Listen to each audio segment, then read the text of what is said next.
Welcome to That's Good Sports. My name is Brandon Perna, and I have a major announcement to make. I have been released by the Denver Broncos. I've been a great Bronco video maker for the last 4 years, but they simply don't want to pick up my salary or let me anywhere near the facility because I post my videos on YouTube, which is somehow different than what the Denver Post or BSN or 5280 Sports Network does when they post their videos to YouTube. It's hard, and I thank the fans. I really thank the fans, but now I must wait on waivers and see which team will actually appreciate the fact that I get fans excited about their football team. This is me waiting. Fuck. They called my bluff. I won't leave, even though what I just said is very true. Today, we're going to talk about TJ Ward going to the Buccaneers, Slaughterhouse goodbye, aka the most valuable rookie practice squad QB ever, and how unfortunate it is for CU and CSU that the most exciting thing to happen in football this weekend was undrafted player transactions. That's good sports.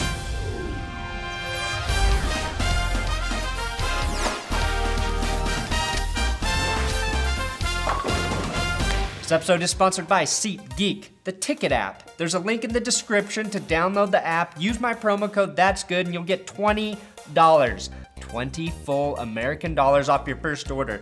I use SeatGeek to order tickets to pretty much anything. You can get Broncos tickets, NFL tickets, concert tickets, comedy tickets. I love it because they rank the ticket prices so you know whether or not you're getting ripped off, and you can actually preview your seat before you buy it. So, for your $20, promo code ThatsGood, download the app. In case you were unsure, TJ Ward is definitely pissed off at John Elway. James Palmer posted these Ward quotes on Twitter. It's unfortunate the way they handled that situation, but it is what it is. And they gotta live with it, I gotta live with it, and we'll see what happens, but I'm going to make sure that I land on my feet. That's just me. And whatever happens to them, the fuck happens to them, that's on them. Ward continued, "You could have let me know what was going on. You had a full off season. I know it's a business, but when you have good employees, you're supposed to treat your employees a certain way. And I think they handled it completely unprofessional. That's just my opinion." Well, I think a lot of people will agree with TJ Ward, and I think it will be hard to not side with him on this one. I'm just glad the Broncos don't play the Buccaneers this season, where TJ signed a 1-year, $5 million contract to join Tampa Bay, easily putting them further ahead in the competition for the NFC South, maybe sniff an NFC championship game. If anything, Hard Knocks is very good at getting us overly excited about football teams. Now, I think we all know why TJ Ward decided to join Tampa Bay. There's 0% of a state income tax he will be paying on his new salary, and a chance to break out on HBO's Hard Knocks. Step 1, get on Hard Knocks. Step 2, Boss Ward is on the final season of Game of Thrones, captures America's hearts as the man who cuts Cersei Lannister's throat and raises her incest son as his own. He's so good on Game of Thrones that HBO brings him on season 2 of Westworld as a robot football player Anthony Hopkins built to sack his enemies. Great tagline. In less interesting news, TJ should fit nicely in Tampa as a run stopper in a secondary that is already pretty set in coverage. Tampa has a talented D-line with Gerald McCoy, Chris Baker, and former Bronco Robert Ayers.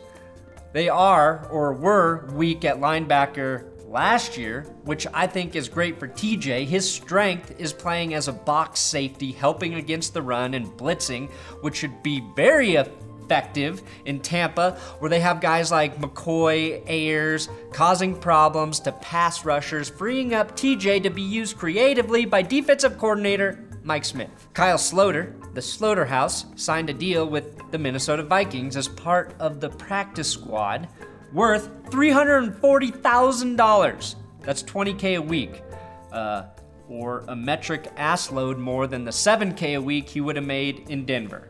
According to Mike Kliss, he also received offers from Denver and Washington, but the Broncos told him they would have signed him to the 53-man roster if Osweiler wasn't available.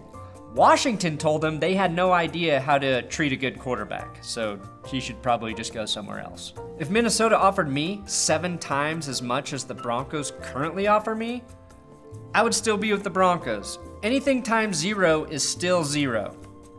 Look out for Sloter, though. Teddy, bridge over troubled water, has been out over a year, still trying to recover from that leg injury.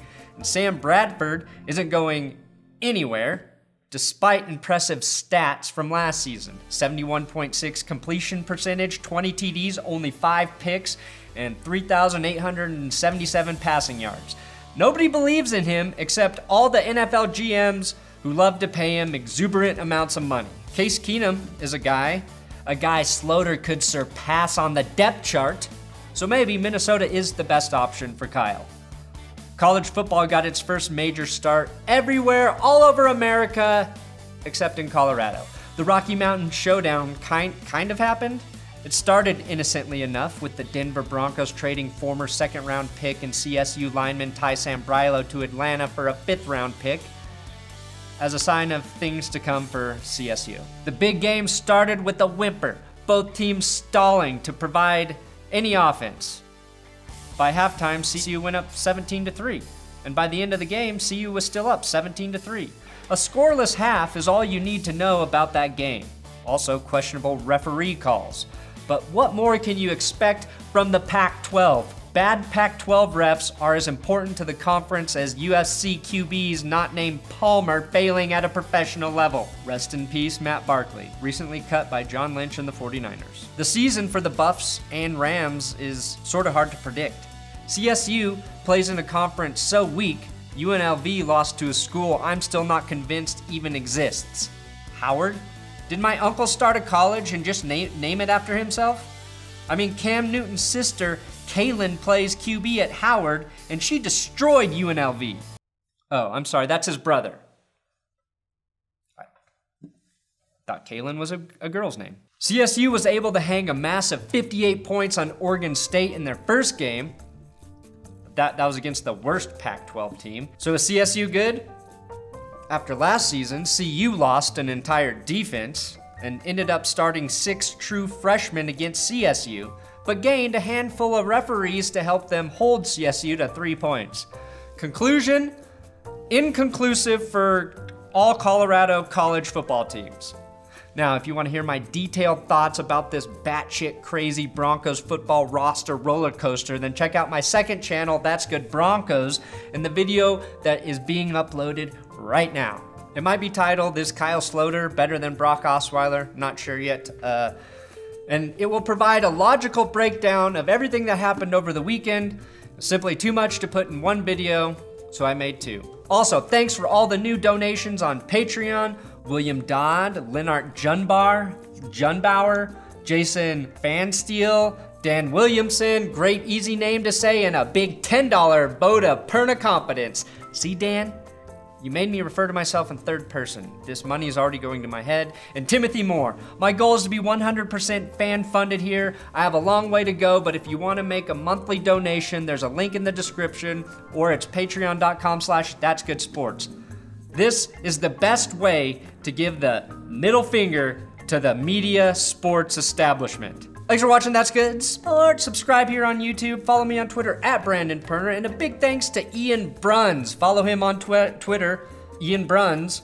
That's his name. It looks like Burns, but it's Bruns. For helping me write some of this episode. Talked about college football. Do you think I really watch that shit? No. Thank you, Ian.